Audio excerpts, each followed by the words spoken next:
Hello, and welcome to this T-Level Tactics video on information systems for Root Core 3 data of the T-Level Digital Support Services course. This video is going to be slightly shorter. First of all, we're going to define what an information system is, and then we'll explain the key functions performed in information systems. Before we get started, a short disclaimer. T-Level Tactics videos are not endorsed or sponsored by any education institution or qualification awarding body. And T-Level Tactics videos should not be used as a replacement to any classroom learning you might be receiving, as the discussion and practical activities with your peers and lecturer will help to expand your thinking and comprehension. Instead, these materials are best used as preparation material or revision to reinforce your learning. And these videos cover the same content and required knowledge for Root Core 3 of the T-Level Digital Business Services course. However, they will be more contextualized towards IT support roles. Let's get started and take a look at information systems. So what is an information system? Well, there's information around us all the time, and we have immediate access to information in our pockets now. So what makes a dedicated information system unique? Information systems are dedicated, structured systems designed to collect, store, manage, and distribute information. They're a combination of technology, people, and processes. And they're used to centrally store and analyze data and create visualizations to support decision-making in organizations. Information systems are made up of hardware, the physical devices like computers, servers, networking equipment, and so on. Software, with an application designed to store and process that data. The data itself that's going to be stored, and this could be structured or unstructured. The people who are going to interact with the system. And processes, the procedures and roles that dictate the function and operation of the information system. There are lots of different types of information systems, and here are some examples. You could have a transaction processing system for point-of-sale systems in shops, for example. A management information system, with reports and tools for management decision-making in organizations. A decision support system that can help with complex decision-making and problem-solving. An executive information system for top executives and providing easy access to internal and external information. And an enterprise resource planning system, or ERP, that can integrate all aspects of an operation, including development, manufacturing, sales, and marketing all together. So if you're a Patreon member, you can head over to patreon.com/tleveltactics and get the task sheet that accompanies this video. Have a go at the first task. It'll take you about 30 minutes.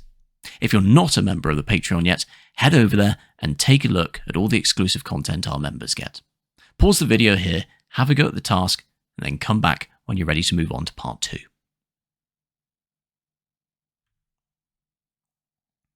Let's have a more in-depth look at information systems and how they work.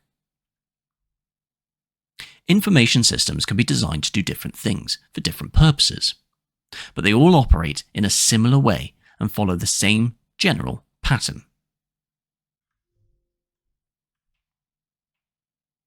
Information systems will have an input, some data.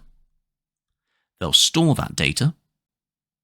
They can then process the data to create an output.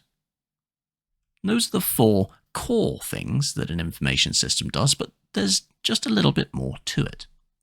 From that output, hopefully we'll have some useful information. But what about if we don't? Well, this is where we can give some feedback to the system, where we can change a query or change the way we're creating a report or a visualization. And that feedback will then go back into the process to process the data again to create a new output, hopefully this time giving us that useful information. Let's look at it in a bit more depth. At the input stage, this is where data is added to the system.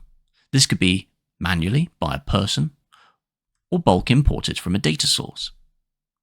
At this stage, the data is going to be raw, and it may need to have some work done to it before it's in a usable format. Once the data is in an appropriate format, the data is saved to a storage device. This data could be saved directly to a database or to an additional file that the database will use. Data may have a log kept to indicate any changes or modification, and a suitable backup should be made in case of data loss. Data may need to be saved in specific ways and have certain protections depending on legislation on where it's kept. In the process stage, there's a bit more going on here. We can analyze data, we can use queries and searches, we can have results returned to the user. We can update data either manually or by importing newer data. We can remove data, removing old, irrelevant or incorrect entries. This could be manual when we find inconsistencies or errors, or perhaps performed as a batch operation based on criteria. We can also integrate data, where we could merge different datasets or transfer data from one location to another. The output stage is where we'll display data to the user. Queries could be turned into reports or data visualizations at this stage. Microsoft Access has report generation built in. This process could be more complicated in other applications, however. And the feedback stage, this is where users can edit their queries or criteria based on the output received. Queries can be run multiple times until the desired output is generated. But be aware that each query uses processing power and can take a long time to run depending on the size of the dataset and the criteria of the query. Finally, when we get some useful information, the data can be interpreted. Only once the data has been processed, based upon criteria, does it become useful information. And this information can then be used to make organizational and business decisions. So, having had a look at how information systems work, you can now have a go at task 2. So if you're a Patreon member, head back to the task sheet and have a go at this second task. It's not going to take very long, only about 20 minutes. Pause the video here, have a go, then when you come back, we'll finish things off with a couple of exam questions. So in this shorter video, we've defined what information systems are, and we've also had a look at the key functions of information systems as well. So let's have a go at a couple of questions. Your first question is, explain a task that can be performed during the processing stage in an information system. And the second question, explain 2 types of information system. And that brings us to the end of the video. In the next video, we'll be taking an in-depth look at database models and how we can design databases from scratch. So make sure you're subscribed at youtube.com/@TLevelTactics to be notified when that video comes out. And also, if you haven't already, head over to patreon.com/TLevelTactics to take a look at all the exclusive content that our members get, including the task sheets, additional guidance, and exclusive access to our Spotify podcast editions. Thanks for watching, and see you next time.